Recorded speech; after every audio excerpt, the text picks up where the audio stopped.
biasanya terus hasilnya apa sama implikasinya sedikit biasanya gitu. Jadi istilahnya kayak rangkuman dari karya ilmiah yang mbak-mbak mas-mas bikin itu di abstrak. Jadi caranya nanti kalau mau cari artikel acuan buat karil, baca abstraknya dulu, sama dibaca artikelnya semua, kelamaan. Kalau cari search misalnya, mau cari tentang kuasa konsumen, baca abstrak dulu, karena ini sudah menggambarkan artikel secara keseluruhan. Berarti ibaratnya kayak kesimpulan buku itu ada rangkuman lah. Rangkuman. Ya, kayak gitu. Jadi keseluruhan itu abstrak. Jadi gambaran keseluruhan dari karya ilmiah yang. Jadi kita nggak bisa bikin semuanya kalau kita nggak bikin abstrak dulu. Jadi abstrak dulu. Abstrak terakhir no. Gimana bisa bersama kalau belum tahu ini? Tapi ditaruhnya di depan ya Bu ya. Taruhnya di depan tapi bikinnya paling terakhir itu abstrak. Jadi kan harus tahu dulu hasilnya kayak gimana. Karena kan ini barang jadi. Iya, sudah jadi baru dibikin abstraknya. Oke. Terus harus ada kata kunci. Itu apa? Kira-kira main idenya yang dipakai di karya ilmiah apa? Misalnya kayak ini TQM kayak tadi. Hashtag. Ini ada kata kuncinya. Kayak Mbak tadi misalnya belanja online, terus ketidakpuasan konsumen itu masuk sini. Jadi main idenya apa aja, poin-poinnya harus ada. Biasanya sih nggak lebih dari 5. Biasanya. Terus ini pendahuluan maparkan. Ini kalau yang non penelitian ya. Jadi dia awalnya gambarkan tentang kondisi sekarang kayak gimana industri perbankan sekarang. Terus ini langsung masuk pembahasan karena dia non penelitian. Nggak ada pakai rumusan masalah. Enggak. Kan kalau rumusan masalah kan khusus buat penelitian. Enggak, ini langsung pembahasan. Kalau yang non penelitian gitu. Jadi langsung pendahuluan pembahasan Kesimpulan. Ini tentang definisi TQM apa, terus konsep dan prinsipnya apa. Pokoknya isinya cuma membahas aja tentang topik itu. Misalnya TQM kan ada sendiri TQM itu apa, terus TQM di perbankan itu kayak gimana. Gitu. Jadi sumbernya berarti dia bebas tuh. Ambil dari mana aja. Ya bisa dari mana aja. Nah, penelitian kan juga bisa dari mana aja, loh. Sebenarnya kalau penelitian kan harus acuannya kan dari penelitian yang dilakukan. Nah ini kan TQM juga ada penelitian tentang TQM kan. TQM kan sudah ada materi tentang TQM sendiri, ada beberapa penelitian terdahulu tentang TQM kan juga bisa. Jadi kayak misalnya ada beberapa penelitian terdahulu tentang TQM di perbankan, dia bisa dibahas di sini. Jadi istilahnya bisa kayak menyimpulkan secara global kalau TQM di perbankan itu kayak gimana, itu bisa. Kalau memang ada beberapa penelitian sebelumnya tentang TQM yang diperbankan loh ya. Jadi dia bahas TQM kayak gimana, apa aja, terus karakteristiknya apa. Jadi intinya kalau yang non penelitian itu cuma membahas itu manfaatnya apa, bisa dibilang seperti itu. Cuman ya harus memang detail juga penjelasannya, nggak bisa sekedar ngerangkum, harus runtun juga. Orang kan baca lebih enak kan kalau runtun kan. Kalau misalnya mencar nggak nyambung juga orang kan bingung ini maksudnya apa.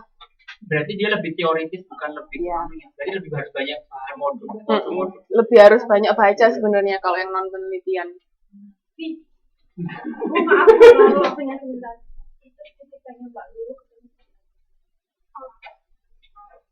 Saya keluar dulu sama Mbak dari BEM. Oh ya. Oke. Ini ada titik dulu. Ini ada titipan kamera. Ini tuh kamera. Mana nih? Kembali 500 ya. Maaf ya Bu. Iya. Kembali 500. Iya, silakan.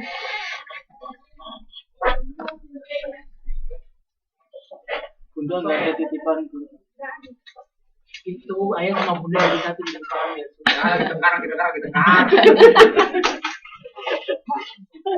Bu, kuesionernya tadi nggak itu kuisnya nggak bisa.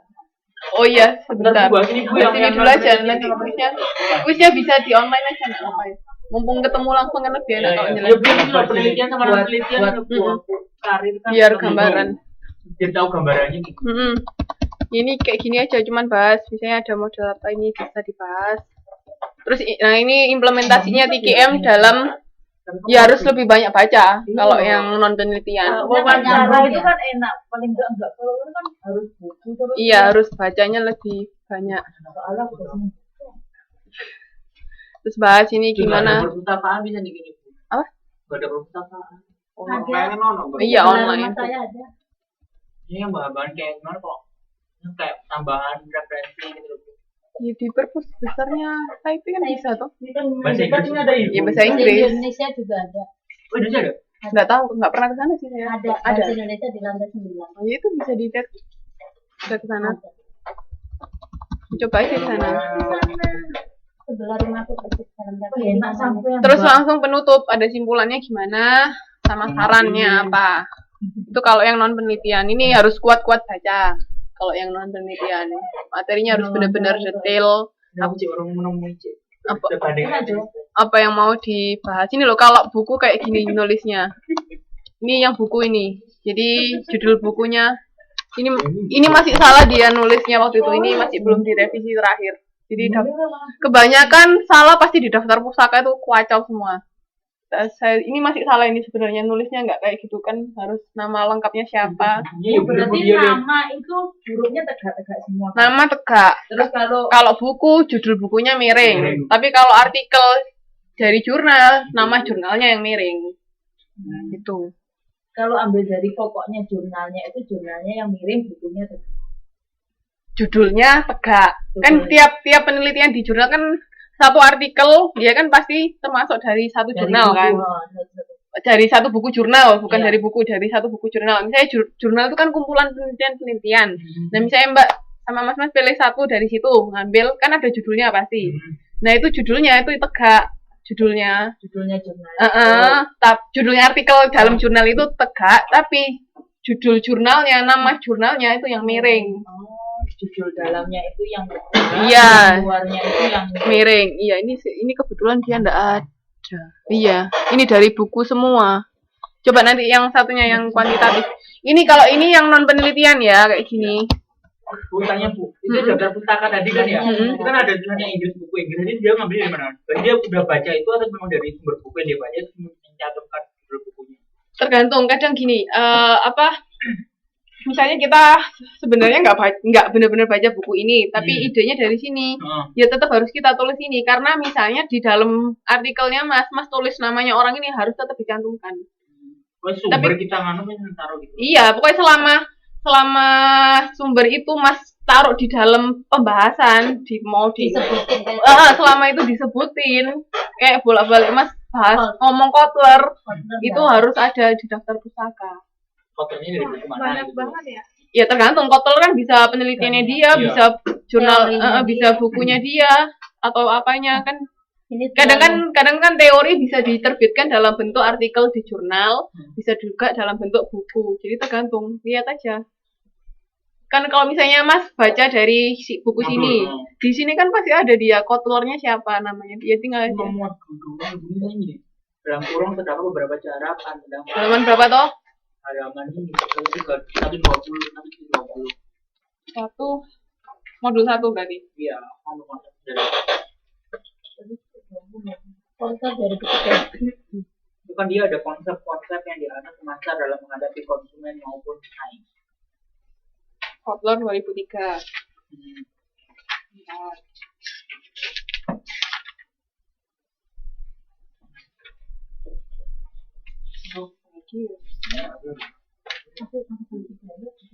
Oh ini dia juga. Ini ditulis kan? Kotler ada toh? Di belakang itu. Di modul 1 ada bagian daftar pustaka Kotler 2003.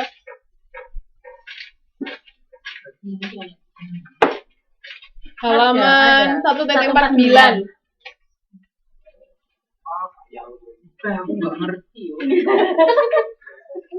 Mungkin saya lelah. Mana kan lo? Video ada lo. Ya kan. Nah, itu iya harus dicantumkan. Iya.